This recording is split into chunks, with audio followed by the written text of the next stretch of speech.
Hello good morning students. आज का अपना लेक्चर है परिमित दूरी से पृथक्कृत दो पतले लेंसों की संयोजन की तुल्य फोकस दूरी। यानी दो पतले लेंस हैं अपने पास L1 तथा L2, परिमित दूरी से पृथक्कृत हैं, यानी दोनों के बीच की कुछ दूरी है वो है स्मॉल d, और इनका संयोजन किया अपन ने तो इनकी तुल्य फोकस दूरी कितनी होगी। एक लेंस की फोकस दूरी होती है, दोनों का संयोजन किया तो इनकी होगी तुल्य फोकस दूरी। यानी टॉपिक का नाम है equivalent focal length of combination of two thin lenses separated by a finite distance. परिमित दूरी यानी कुछ दूरी पर अपन ने इनको रखे हुए हैं। तो यहां डायग्राम में अपन देख सकते हैं कि L1 और L2 है वो दो लेंस हैं, पतले लेंस हैं, दोनों के बीच की दूरी स्मॉल d है। लेंस L1 की ऊंचाई h1 है और L2 की में जो प्रतिबिंब यहां पर जो प्रकाश किरण गई है उसकी ऊंचाई है वो h2 है। तो अपन जानते हैं फोकस दूरी क्या होती है कि कोई भी अपने पास लेंस है और इस लेंस के मुख्य अक्ष की समांतर आने वाली प्रकाश किरण लेंस से अपवर्तन के पश्चात जिस भी बिंदु से होकर जाती है उस बिंदु को तो कहते हैं फोकस बिंदु, और फोकस बिंदु और ध्रुव के जो बीच की दूरी होती है वो फोकस दूरी कहलाती है।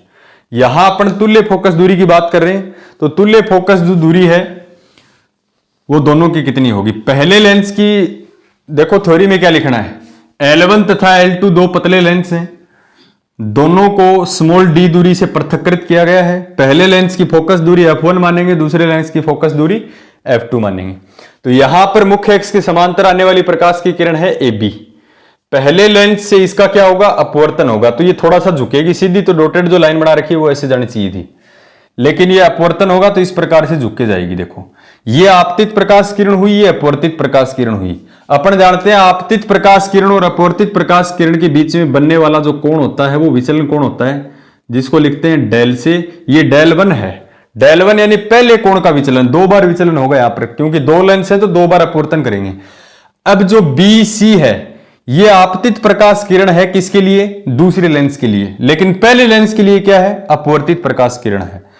तो दूसरे लेंस के लिए आपतित प्रकाश किरण ये सीधी जानी चाहिए थी, डॉटेड जो बना रखी यहां से, लेकिन इसका दूसरा लेंस क्या करेगा, दोबारा अपवर्तन करेगा और नीचे की तरफ ही इसको झुका देगा। तो आपतित प्रकाश किरण और अपवर्तित प्रकाश किरण, आपतित प्रकाश किरण ये है डॉटेड लाइन और अपवर्तित प्रकाश किरण है ये डार्क लाइन, इनके बीच में बनने वाला कोण जो होगा विचलन कोण, और इस विचलन कोण को नाम देते हैं डेल 2। पहले लेंस का विचलन कोण डेल 1 है, दूसरे का विचलन डेल 2 है। अब देखो एक त्रिभुज है अपने पास BO1 F1, ये पूरा BO1 F1। तो मैं आपको बता देता हूं कि ये जो कोण डेल 1 है तो इसके सामने वाला यहां जो कोण बनेगा वो कितना बनेगा, डेल 1। ये कोण भी कितना बनेगा, डेल 1। अब अपन बात करते हैं कि पहले लेंस ने विचलन कोण डेल 1 दिखाया, दूसरे कोण ने विचलन कोण डेल 2 दिखाया, तो दोनों मिलके कितना विचलन कोण करेंगे, कुल विचलन कोण डेल बराबर डेल 1 प्लस डेल 2। तो आपतित प्रकाश किरण ये है और फाइनल अपवर्तित प्रकाश किरण ये है। इसको पीछे की तरफ बढ़ाएं तो डॉटेड लाइन है वो कैपिटल D के ऊपर मिलेगी, आपतित प्रकाश किरण को आगे की तरफ बढ़ाएं तो कैपिटल D पर मिलेगी, और इन दोनों के बीच का जो कोण है वो विचलन कोण होगा, जिसको डेल से लिखेंगे अपन। तो कुल विचलन कोण है डेल, जो बराबर होगा डेल 1 प्लस डेल 2 के। इससे पहले लेक्चर में अपन ने पढ़ा था कि पतले लेंस द्वारा विचलन कोण का मान कितना आया था, डेल बराबर H/F। तो यहां पर अपन पहले लेंस का विचलन कोण निकाले तो डेल 1 जो क्या हो जाएगा H1 F1, दूसरे का निकाले तो डेल 2 H2 F2। तो सबसे पहले अपन बात करें थ्योरी में, आपको इतना लिखना है L1 तथा L2 दो पतले लेंस हैं जिनके बीच की दूरी स्मॉल d है। पहले लेंस की फोकस दूरी F1 है तथा दूसरे लेंस की फोकस दूरी F2 है। पहले लेंस का विचलन कोण डेल 1 है तथा दूसरे कोण का विचलन कोण डेल 2 है, और कुल विचलन कोण है वो डेल है। तो सबसे पहले अपन निकालते हैं प्रथम लेंस द्वारा विचलन, प्रथम लेंस द्वारा विचलन, प्रथम लेंस द्वारा विचलन डेल 1 क्या होता है, फॉर्मूला H/F। तो पहले लेंस के लिए H1/F1। ये फॉर्मूला अपन ने इससे प्रीवियस जो लेक्चर है पतले लेंसों का पतले लेंस द्वारा विचलन उसमें निकाल चुके हैं, यानी डेविएशन बाय फर्स्ट लेंस। इसी प्रकार से अपन लिखें कि द्वितीय लेंस द्वारा विचलन कितना होगा, डेल 2, वो कितना होगा H2 अपॉन F2। और कुल विचलन यानी टोटल डेविएशन की बात करें तो डेल जो कितना होगा डेल 1 प्लस डेल 2, कुल विचलन के लिए दोनों को ऐड कर देंगे। और डेल इक्वल्स टू डेल 1 का मान है H1 अपॉन F1 प्लस इसका मान है H2 अपॉन F2। इसको कह देते हैं इक्वेशन नंबर फर्स्ट। तो यहां तक कोई प्रॉब्लम नहीं है। उसके बाद में अपन निकाले ट्राइंगल से, यानी इस डायग्राम से डेल का मान अपन निकालें। ये तो मैथमेटिकल कैलकुलेशन से है, मैथमेटिकल कैलकुलेशन से डेल की वैल्यू अपन निकाल के देख रहे हैं। देखो डेल की वैल्यू डायग्राम से अपन निकालें तो कितनी होगी। ये तो पहले लेंस द्वारा विचलन डेल 1, दूसरे लेंस द्वारा विचलन डेल 2। कुल विचलन के लिए डेल बराबर डेल 1 प्लस से डेल 2 दोनों को ऐड कर दिया अपन ने। एक अपन इस डायग्राम से निकाल के देखते हैं डेल की वैल्यू। देखो ये कोण डेल है, त्रिभुज यहां पर एक दिख रहा है आपको डी, इस पॉइंट को कह दो आप पी। तो डी पी और एफ ये जो कोण है ये त्रिभुज है, इसमें ये बाह्य कोण हो गया यहां, इसके सामने वाला ये जो कोण होगा वो कितना होगा डेल ही होगा। तो अब त्रिभुज डी पी एफ में ये डेल निकाल रहे हैं अपन, तो डेल निकालेंगे तो किस प्रकार से tan डेल की वैल्यू निकाल देते हैं अपन। किसकी वैल्यू निकाल रहे हैं tan डेल की वैल्यू निकालें तो tan थीटा, देखो ये डेल है तो इसके सामने वाला डेल बनेगा। मैथमेटिक्स में अपन जानते हैं त्रिभुज कौन सा है डी पी एफ, कौन सा त्रिभुज है त्रिभुज डी पी एफ। इससे tan डेल की वैल्यू निकाल रहे हैं और tan डेल को अपन लगभग बराबर लिख सकते हैं केवल डेल के, यदि डेल छोटा कोण है तो। और tan थीटा बराबर डी पी एफ में tan थीटा बराबर लंब बटा आधार। तो tan थीटा बराबर लंब बटा क्या लिखें आधार लिखें। या अपने इसको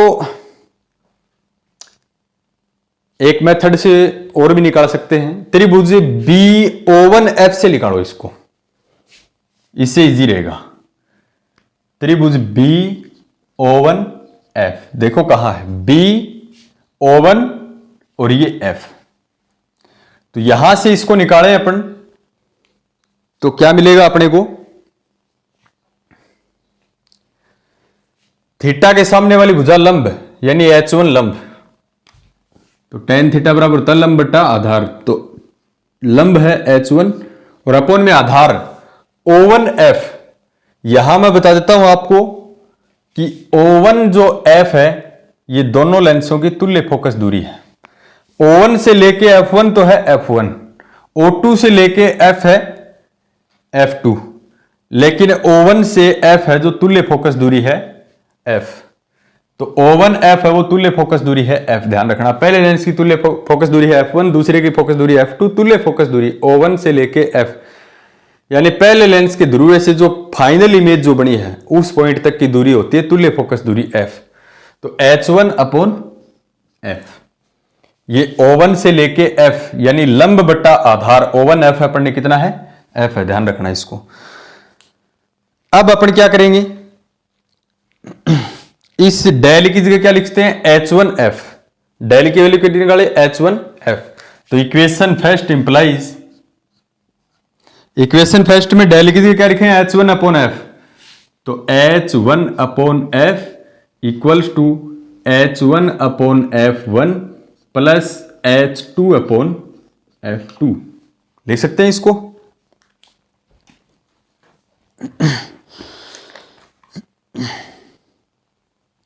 इसको कह देते हैं अपन इक्वेशन नंबर 2।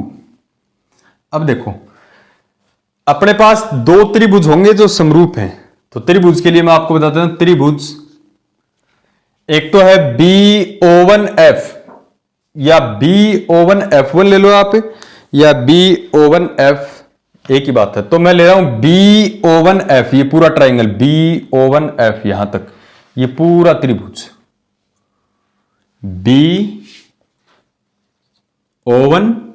BO1 और F1 एंड ट्राइंगल त्रिभुज CO2F1 ये वाला। दोनों क्या है, समरूप हैं, CO2 F1 आर इक्विवेलेंट, दोनों समरूप हैं। तो समरूपता की शर्त लगाएं अपन, समान भुजाओं का अनुपात बराबर होता है, तो BO1 और अपोन में करें CO2, BO1 और अपोन में करें CO2, या फिर अपन ये भी लिखते हैं, चलो एक बार लिख देता हूं, BO1 अपॉन CO2 और O1 F1 upon O2 F1, ये मैथमेटिक्स में समरूपता की शर्त है। तो BO1 अपॉन, इसमें इसके समान कौन है, CO2। दो त्रिभुज देखो, BO1 F1 ये बड़े वाला और ये CO2 F1 छोटे वाला, तो BO1 के समरूप कौन है, CO2, CO2 बराबर होगा किसके, O1 F1, O1 F1, इसके समरूप इसमें कौन है, O2 F1, O2 F1।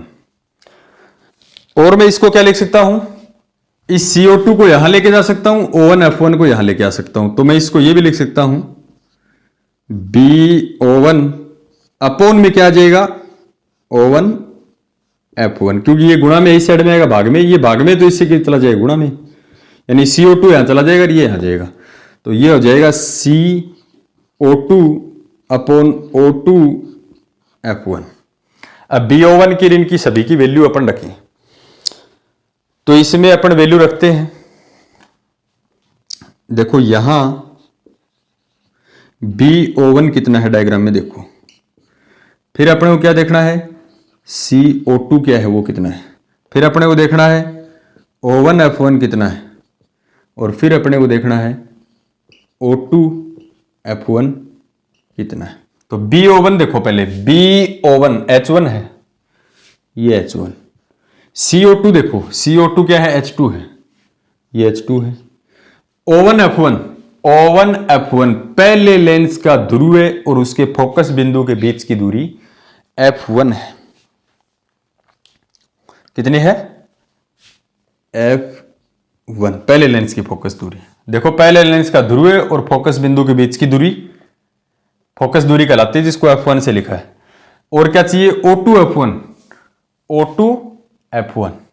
अब इसको आप F2 नहीं लिख सकते, ये नहीं है कि दूसरे लेंस का ध्रुव और F1 जो बिंदु है वो पहले लेंस का फोकस बिंदु है, दूसरे लेंस का फोकस बिंदु F है।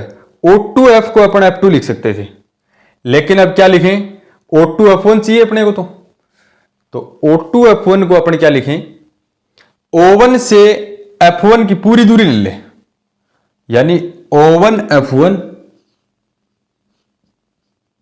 और इसमें से घटा दे, O1 से F1 की दूरी ले ले, इसमें से घटा दे O1 O2, ये दूरी घटा दे, तो O2 F1 आ जाएगा, क्या घटा दे इसमें से, O1 O2। देखो O1 से F1 की दूरी इसमें से घटा दें O1 O2, तो क्या बचे, O2 F1। अब O1 O2 की दूरी क्या है, D, दोनों के बीच की दूरी स्मॉल d, और O1 F1 क्या है, O1 F1 अपन ने लिख रखा है F1, तो यहां से O2 F1 है वो कितना आ जाएगा, O1 है ये, O1 F1 तो कितना है, F1, ये देखो ये लिख रखा, और O1 O2 यानी दोनों लेंसों के बीच की दूरी D, तो F1 माइनस D। BO1 तो H1 है, डायग्राम में ध्यान से देखो, CO2 क्या है, H2 है, O1 F1 क्या है, F1 है, O2 F1 क्या है, F1 में से D को घटा दें, F1 में से D को घटा दें, तो ये आ जाएगी O2 F1। ये वैल्यू यहां पुट करें अपन, तो इसको अपन क्या लिख सकते हैं, BO1 है H1, CO2 क्या है, H2 बराबर O1 F1 क्या है, F1 अपॉन O2 F1 क्या है, O2 F1, F1 minus D। कुछ नहीं है, बिल्कुल इजी से मैथमेटिक्स है जिसका यूज अपन कर रहे हैं। और यहां से आप H2 की वैल्यू निकालो, और वो H2 की वैल्यू निकाल के इक्वेशन 2 में पुट कर दो, तो पूरी इक्वेशन H1 H2 में ना होके H2 में आ जाए, H1 में आ जाएगी। तो यहां से किसकी वैल्यू निकालें, H2 की, H2 की वैल्यू कितनी आएगी, यहां से H2 देखो, इसको मल्टीप्लाई करें, वज्र गुणा करें, H2 इंटू F1 बराबर इसको वज्र गुणा करें H1 into F1 minus D, और अपने को H2 चाहिए तो H2 इक्वल्स टू F1 गुणा में भाग में चला जाएगा, H1 into F1 minus D और अपॉन F1, ये F1 भाग में चला जाएगा F1। H2 का जो मान आया है इसको अपनी इक्वेशन किस में पुट करें, 2 में पुट करें।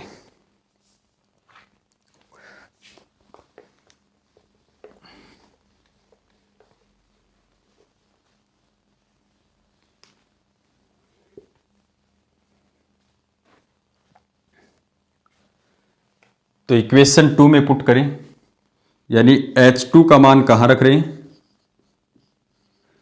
H2 का मान समीकरण 2 में रखने पर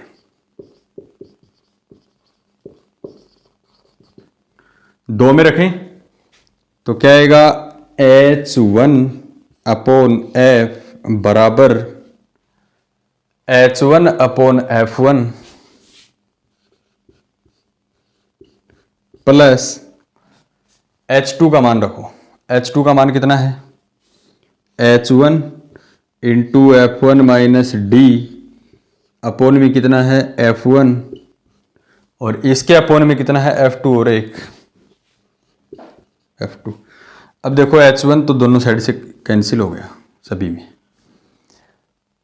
तो यहां क्या बचा 1 अपॉन F बराबर यहां क्या बचा 1 अपॉन F1 प्लस ये F1 minus D upon F1 F2 है, तो ये F1 के भी भाग में है F1 F2 और D के भी भाग में। F1 के भाग में लगाएं F1 F2 तो F1 से F1 कैंसिल, यहां एक बचे और बट्टा में क्या बचे F2, तो 1 अपॉन F2 फिर माइनस D अपॉन दोनों आ जाएंगे F1 F2। इसको अपन थोड़ा सा सोल्व करते हैं